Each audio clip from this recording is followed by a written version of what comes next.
Un tema muy relacionado con todo esto es el voto en las juntas, ¿no?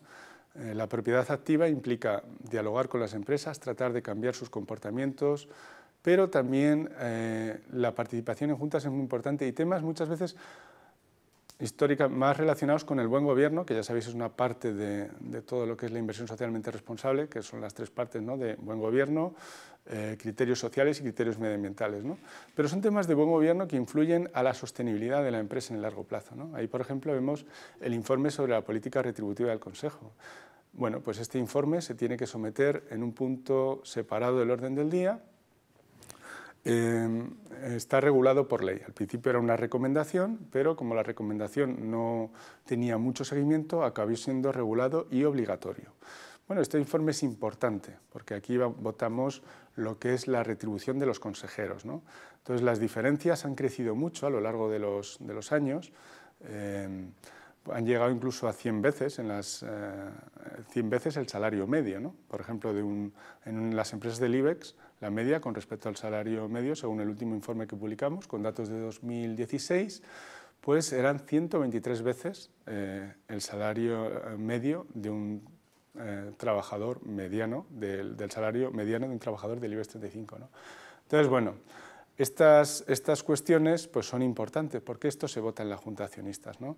Entonces, a lo largo de los últimos años ya hemos visto en otros países fuera de nuestras fronteras se han perdido votaciones y en España, por ejemplo, ya en Telefónica en 2013, en Repsol en 2012, en ACS en 2015, en Merlin en 2018 ha habido un número significativo superior al 25% de accionistas que han votado en contra de la política retributiva, ¿no? Entonces, son cosas que son importantes tener en cuenta a la hora de hacer este tipo de políticas, ¿no? Otra parte importante es la elección de miembros del Consejo. Se va a elegir el presidente del Consejo, el consejero delegado, los consejeros independientes, todo eso se va a votar en la Junta de Accionistas, ¿no? Entonces son la gente que va a estar en ese órgano de gobierno, ¿no? Entonces es importante participar allí. El reparto de dividendos, esta es una cuestión clave, ¿no? Nosotros siempre hablamos de lo que es un dividendo responsable, un dividendo que retribuye al accionista, pero también que haya una reinversión de beneficios, de forma que todas las partes que participan en la empresa se vean retribuidas, ¿no? Es decir, un dividendo que permita a la empresa también reinvertir beneficios, crecer y ser sostenible a largo plazo, ¿no?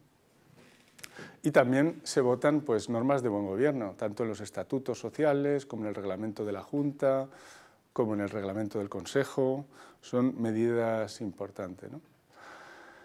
Y ya por ir finalizando, un poco ya las campañas de engagement, ¿no? ¿Cómo se hace todo esto? El engagement, el diálogo con los accionistas, ¿no? El diálogo de los accionistas y las empresas, ¿no?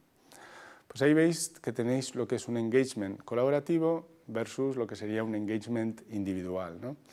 Entonces, en el engagement individual realmente es un solo accionista que pues, puede escribir una carta a la empresa. Normalmente el primer contacto es escribir una carta en el que bueno, pues te diriges a la empresa contando tus preocupaciones sobre temas sociales, medioambientales y de alguna que otra forma pues bueno, puede haber varias respuestas. A veces las empresas responden, a veces no responden y en función de qué haga la empresa, pues muchas veces este inversor toma una decisión.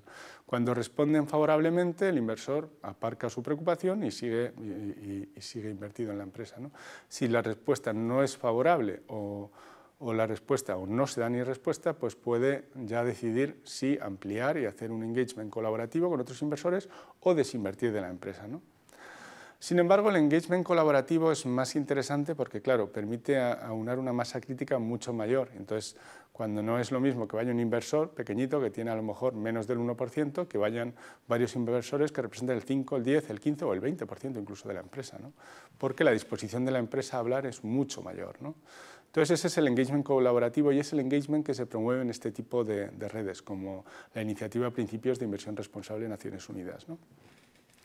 Entonces, ese tipo de engagement, pues, ¿cómo se realiza, ¿no? Ahí tenéis lo que serían los líderes, normalmente, de la iniciativa, que son los que llevan el liderazgo. Normalmente son grandes fondos o grandes entidades que tienen capacidad de gestionarlo, incluso de desplazarse a hablar con las empresas a los sitios donde tenga que ir. Si es una auditoría laboral en una fábrica, tienen esa capacidad.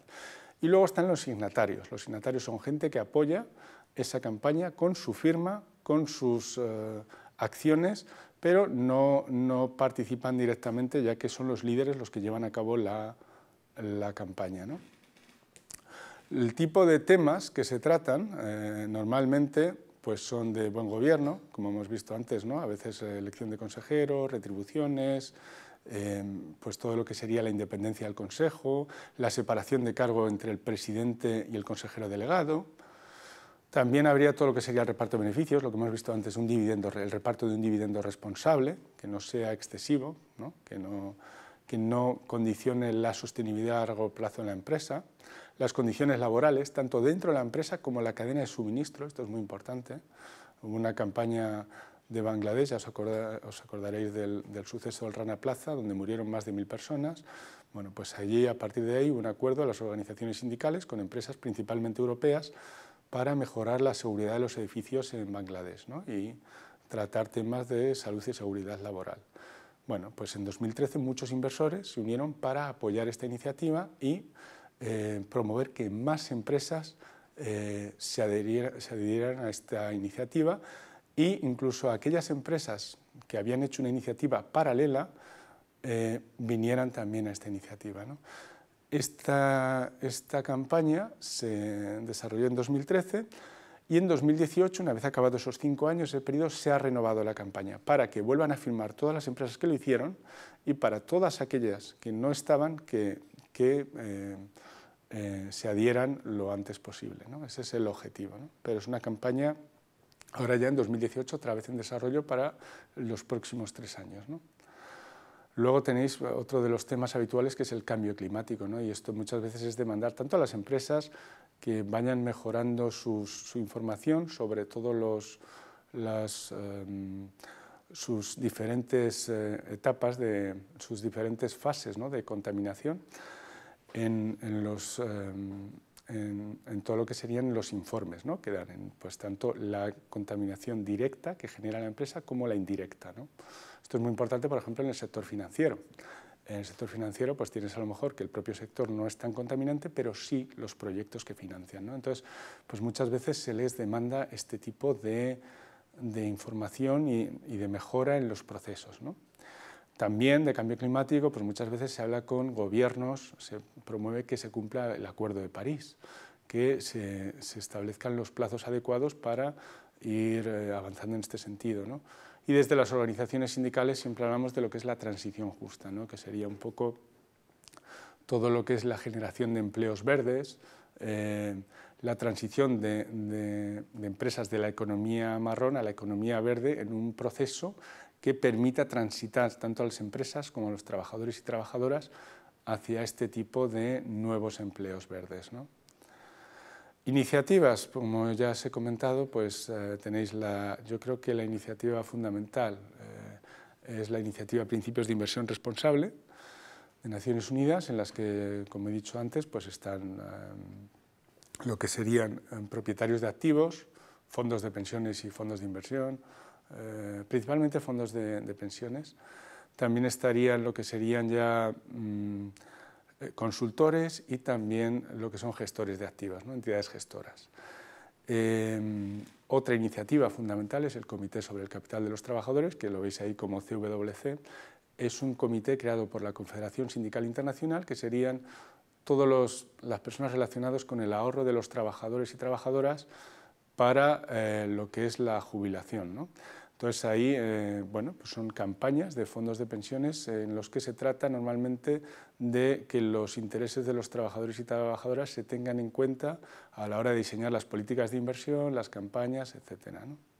Y por último, ahí tenéis SpainSIF, ¿no? SpainSIF es el foro para la promoción de la inversión socialmente responsable en España, que uno de los intereses que tiene es que son todas las partes interesadas que están en esta industria, podemos decirlo, ¿no?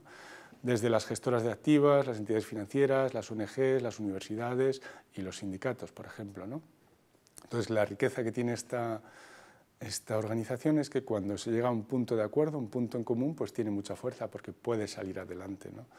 De hecho, parte de los cambios que ha habido en la normativa de planes y fondos de pensiones para promover la ISR, esto sería un caso de engagement con el regulador, por ejemplo, pues vienen de alguna manera de ese acuerdo que hay con lo que serían entre esas 5 grupos tan diferentes que llegan a un punto en común y de alguna que otra forma hace que sea más fácil implementar esta regulación, ¿no? Y esto ha sido todo y muchas gracias por vuestra atención.